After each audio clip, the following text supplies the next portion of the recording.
ख्याल रखा जा रहा है और उनकी सुरक्षा ही पहली प्राथमिकता है सरकार की, और इसीलिए कोई भी कोना छोड़ा नहीं जा रहा है जहां पर सुरक्षा व्यवस्था का ख्याल रखा जाए। हर तरह से आप सुरक्षित हैं, ये सरकार लगातार आश्वासन दे रही है। मेहमान हमारे बने हुए हैं ब्रिगेडियर दत्ता साहब। यहाँ पर एक के बाद एक अस्पतालों की जो डॉक्टर उसकी छुट्टियां रद्द की जा रही हैं, जो हमारे मुख्य ठिकाने हैं उनकी भी सुरक्षा बढ़ाई जा रही है। जब इस तरह के हालात होते हैं तो किस तरह से सुरक्षा व्यवस्था जो है उसको एक बार फिर से चाक चौबंद किया जाता है, क्योंकि हम अलर्ट पर तो पहले से ही है।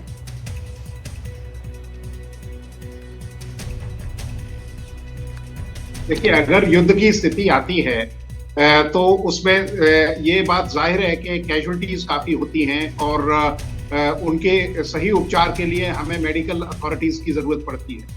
हालांकि भारत के पास अपनी डेडिकेटेड मेडिकल कोर है जिसमें बहुत ही कुशल और बड़े ही मतलब काबिल डॉक्टर्स उसमें उपलब्ध हैं और हमारे सैन्य कर्मी। लेकिन फिर भी क्योंकि भारत के पास अपनी एम्बुलेंस ट्रेन्स भी हैं जिससे ज़्यादा कैजुअल्टीज होती हैं तो उनको रियरवर्ड उपचार के लिए भेजा जाता है।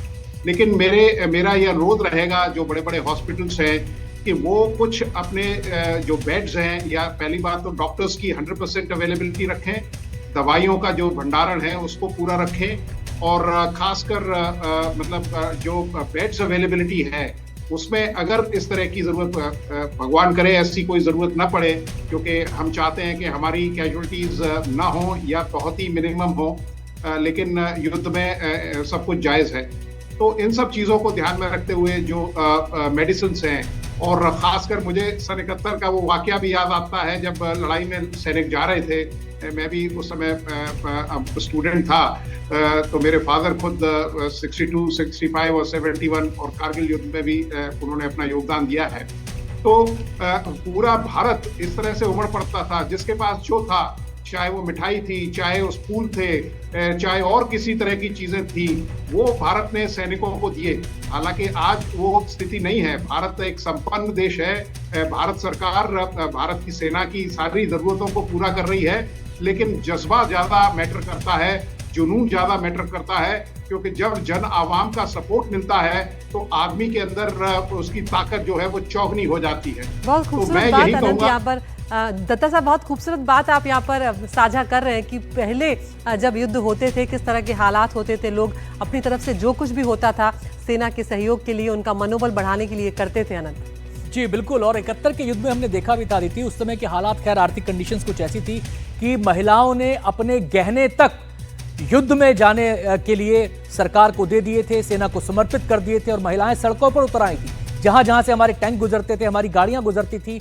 वहां पर फूल मालाओं के साथ हमारे सैनिकों का, हमारे जवानों का स्वागत किया जाता था और उन्हें पूरे जज्बे के साथ भेजा जाता था। कहीं भी देश में किसी भी प्रकार की कोई भी संशय देश में उस समय नहीं देखने को मिला था, और ऐसा ही यहां पर देखा जा रहा है। राजीव सर का मैं यहां पर रुख करना चाहूंगा। राजीव सर, जनता का ये जो जज्बा है और जो लगातार हम पहलगाम के बाद से इस देश में देख रहे हैं, जनता एक सुर में कह रही है कि इस बार काम पूरा करना है, इस बार जवाब ऐसा दो कि फुल स्टॉप लग जाए। जनता का यह जज्बा कितना इंपॉर्टेंट हो जाता है ऐसे हालात में सरकार के लिए, सेना के लिए?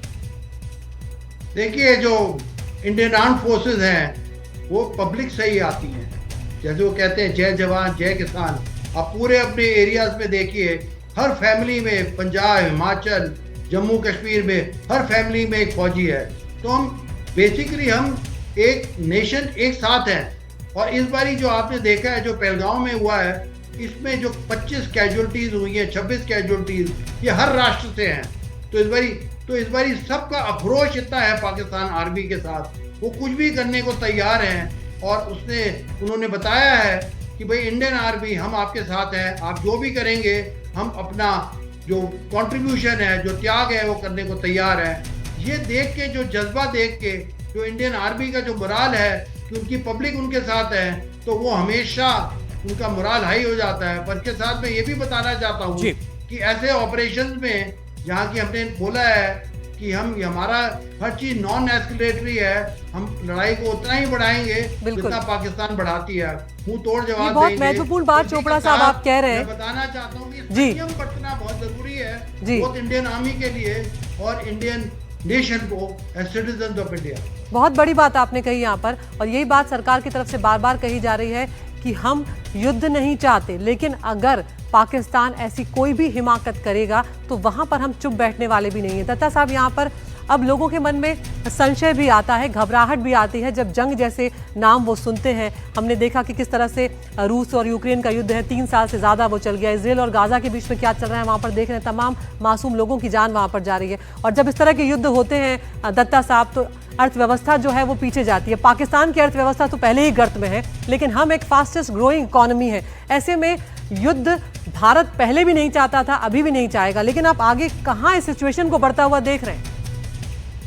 देखिए, आपने बिल्कुल सही और वाजिब सवाल पूछा है। देखिए, क्योंकि अगर सन 71 के डेटा देखें तो करीब 50 बिलियन रुपया खर्च हुआ उसमें, मिलियन डॉलर्स, और कारगिल में 1.5 बिलियन यूएस डॉलर्स का खर्चा भारत को उठाना पड़ा। तो युद्ध एक बहुत ही कॉस्टली अफेयर है, और हम क्योंकि हम एक सुपर पावर का सपना संजोए बैठे हैं, रीजनल पावर तो हम हैं ही, तो ये भारत के हित में भी नहीं है। पाकिस्तान तो खैर खत्म हो जाएगा, वो तो बिल्कुल कहते हैं ना कि राख में मिल जाएगा, लेकिन भारत को भी थोड़ा सा एक सेटबैक लगेगा, जिसे कहते हैं it will be A developmental loss. तो भारत इसीलिए संयम बरत रहा है। भारत पाकिस्तान के लिहाज से भी सोच रहा है, क्योंकि भारत ने हमेशा यही तवक्को की है कि एक स्टेबल पाकिस्तान पूरे एशिया के हित में है। लेकिन वो कहते हैं कि कई बार एक आदमी एक गधे को सुरमा लगाने गया तो गधे ने ये सोचा कि साहब ये मेरा आंख फोड़ने आ रहे हैं। तो भारत ने कई इस तरह के सुझाव दिए हैं पाकिस्तान को कि आप उनसे मिलकर काम करें, लेकिन वो कहते हैं कि जब विनाश मनुष्य पे छाता है तो विवेक सबसे पहले मर जाता है। तो इन सब चीजों को देखते हुए, क्योंकि अगर एक हफ्ते का ये वॉर चलता है तो 1 लाख करोड़ रुपए का खर्चा होगा एस्टिमेटेड, और अगर ये 4 हफ्ते चलता है तो 3 से 4 लाख करोड़ रुपए का खर्चा होगा। जी, आते हैं दत्ता सर आपके पास, आते हैं दत्ता सर आपके पास। और इस समय हम उरी की ये तस्वीरें दिखा रहे हैं जो पाकिस्तान की तरफ से फायरिंग की गई उसके बाद की तस्वीरें हैं। कुछ ढांचे यहाँ पर गिरे हुए नजर आ रहे हैं, जमीन पर नजर आ रहे हैं। लोग लगातार पाकिस्तान जो है अलग अलग हिस्सों में जम्मू कश्मीर के सीज फायर का उल्लंघन कर रहा है, और सबसे जो नापाक हरकत है पाकिस्तान की वो यही है कि वो सिविलियन टारगेट्स को निशाना बना रहा है, सिविलियंस को अपने फायरिंग की जद में लेकर आ रहा है। और यही पाकिस्तान है, असली पाकिस्तान यही है, यही उसकी आतंकी सोच है जो समय समय पर सामने आती है। इस समय रजौरी से कुछ लोगों की प्रतिक्रियाएं हमें मिल रही हैं, वो आपको दिखाते हैं।